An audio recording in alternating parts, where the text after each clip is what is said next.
باللہ من الشیطان الرجیم بسم اللہ الرحمن الرحیم۔ حضرت ابراہیم علیہ السلام ایک عظیم پیغمبر ہیں۔ آپ علیہ السلام کو خلیل اللہ یعنی اللہ تعالیٰ کا دوست بھی کہا جاتا ہے۔ آپ عراق میں پیدا ہوئے۔ آخری نبی حضرت محمد صلی اللہ علیہ وآلہ وسلم حضرت ابراہیم علیہ السلام کی اولاد میں سے ہیں۔ حضرت ابراہیم علیہ السلام کا ذکر قرآن مجید میں متعدد بار آیا ہے۔ حضرت ابراہیم علیہ السلام کے بعد جتنے بھی پیغمبر آئے وہ سب حضرت ابراہیم علیہ السلام کی اولاد میں سے آئے۔ اسی وجہ سے آپ علیہ السلام کو ابو الانبیاء یعنی پیغمبروں کا باپ کہا جاتا ہے۔ حضرت ابراہیم علیہ السلام تقریباً 4000 سال قبل عراق میں پیدا ہوئے۔ حضرت ابراہیم علیہ السلام نے بچپن سے ہی بتوں کی عبادت کی مخالفت کی۔ حضرت ابراہیم علیہ السلام کی کھل کر بتوں کی مخالفت کرنے پر ان کو قتل کرنے اور گھر سے نکالنے کی دھمکی دی گئی۔ حضرت ابراہیم علیہ السلام نے ایک مرتبہ بت خانے میں جا کر بتوں کو ٹکڑے ٹکڑے کر دیا اور آپ علیہ السلام کا نمرود بادشاہ کے ساتھ مناظرہ ہوا۔ مناظرہ میں حضرت ابراہیم علیہ السلام کے دلائل پر غور کرنے کے بجائے یہ شاہی فرمان جاری کیا گیا کہ ان کو جلا ڈالو اور اپنے معبودوں کی مدد کرو۔ حضرت ابراہیم علیہ السلام کو آگ میں ڈالے جانے کا واقعہ پیش آیا، مگر اللہ تعالیٰ کے حکم سے آگ حضرت ابراہیم علیہ السلام کے لیے ٹھنڈی ہونے کے ساتھ سلامتی اور آرام کا باعث بن گئی۔ اس قوم کی بد نصیبی کی حد یہ تھی کہ اتنا بڑا معجزہ دیکھنے کے باوجود بھی وہ ایمان نہیں لائے۔ اللہ تعالیٰ نے حضرت ابراہیم علیہ السلام کو عراق سے فلسطین ہجرت فرمانے کا حکم دیا۔ فلسطین اور شام کے علاقے میں آپ علیہ السلام کی دعوت خوب پھیلی۔ آپ علیہ السلام توحید کی تبلیغ کے لیے مصر بھی تشریف لے گئے۔ اس طرح حضرت ابراہیم علیہ السلام نے دنیا کے ایک بڑے حصے میں اللہ تعالیٰ کی بندگی اور اطاعت کا پیغام پہنچایا۔ اللہ تعالیٰ نے حضرت ابراہیم علیہ السلام کو عمر کے آخری حصے میں اولاد سے نوازا۔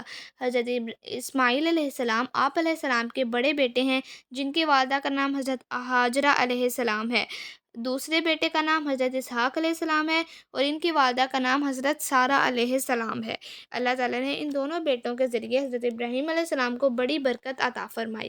اللہ تعالیٰ کے حکم سے حضرت ابراہیم علیہ السلام نے اپنی بیوی حضرت ہاجرہ علیہ السلام اور بیٹے حضرت اسماعیل علیہ السلام کو مکہ مکرمہ کے چٹیل میدان میں چھوڑ دیا۔ جب کھانے پینے کے لیے کچھ نہ رہا تو حضرت ہاجرہ علیہ السلام بے چین ہو کر قریب ہی صفا مروہ نامی پہاڑوں پر پانی کی تلاش میں دوڑیں۔ ایک ماں کی یہ بے چینی دیکھ کر اللہ تعالیٰ نے وہاں پانی کا چشمہ جاری کر دیا جسے زمزم کا نام دیا گیا۔ اس طرح اس بے آباد وادی میں پانی کا انتظام ہو گیا۔ کچھ مدت کے بعد ایک قبیلہ بنو جرہم کا ادھر سے گزر ہوا۔ پانی کی سہولت دیکھ کر انہوں نے حضرت ہاجرہ علیہ السلام سے قیام کی اجازت چاہی۔ حضرت ہاجرہ علیہ السلام نے انہیں وہاں قیام کی اجازت دے دی۔ پھر اللہ تعالیٰ کی رضا کے لیے حضرت ابراہیم علیہ السلام نے اللہ تعالیٰ کے حکم پر تاریخ انسانی کا وہ عظیم الشان کارنامہ انجام دیا جس کا مشاہدہ نہ اس سے پہلے کبھی زمین و آسمان نے کیا اور نہ اس کے بعد کریں گے۔ اپنے جگر گوشے حضرت اسماعیل علیہ السلام کو منہ کے بل زمین پر لٹا دیا، چھری تیز کی، آنکھوں پر پٹی باندھی اور پوری طاقت سے چھری اپنے بیٹے کے گلے پر چلاتے رہے، یہاں تک کہ اللہ تعالیٰ کی طرف سے یہ صدا آئی، اے ابراہیم، تم نے خواب سچ کر دیا، ہم نیک لوگوں کو ایسا ہی بدلہ دیتے ہیں۔ چنانچہ حضرت اسماعیل علیہ السلام کے بدلے جنت سے ایک مینڈھا بھیج دیا گیا جسے حضرت ابراہیم علیہ السلام نے ذبح کر دیا۔ اللہ تعالیٰ نے آپ علیہ السلام کی قربانی قبول فرمائی۔ مسلمان ہر سال عید الاضحیٰ کے موقع پر سنت ابراہیمی پر عمل کرتے ہوئے جانوروں کو اللہ تعالیٰ کی راہ میں قربان کرتے ہیں۔ اس عظیم امتحان میں کامیابی کے بعد اللہ تعالیٰ نے حضرت ابراہیم علیہ السلام کو حکم دیا کہ دنیا میں میری عبادت کے لیے گھر تعمیر کرو۔ چنانچہ آپ باپ بیٹے نے مل کر مکہ مکرمہ میں بیت اللہ شریف خانہ کعبہ کی تعمیر کی۔ بیت اللہ کی تعمیر سے فراغت کے بعد اللہ تعالیٰ نے حکم دیا کہ لوگوں میں حج کا اعلان کر دو۔ حضرت ابراہیم علیہ السلام نے حج کا اعلان کیا، چنانچہ اللہ تعالیٰ نے حضرت ابراہیم علیہ السلام کا اعلان نہ صرف اس وقت کے زندہ لوگوں تک پہنچا دیا بلکہ عالم ارواح میں تمام روحوں نے بھی یہ آواز سنی۔ جس شخص کی قسمت میں بیت اللہ کی زیارت لکھی تھی اس نے اس اعلان کے جواب میں لبیک کہا۔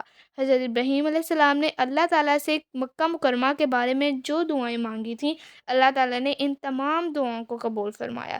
حضرت ابراہیم علیہ السلام نے اللہ تعالیٰ کے ہر حکم کو پورا کیا، اس راہ میں آنے والی ہر قسم کی تکلیف کو برداشت کیا۔ اس کا صلہ یہ ملا کہ اللہ تعالیٰ انہیں قیامت کے دن تو بلند مقام عطا فرمائیں گے ہی، لیکن اس کے ساتھ ساتھ دنیا میں بھی اللہ تعالیٰ نے ان کے نام کو ایسا چمکایا کہ دنیا بھر کے مسلمان انہیں عقیدت اور احترام کے ساتھ یاد کرتے ہیں۔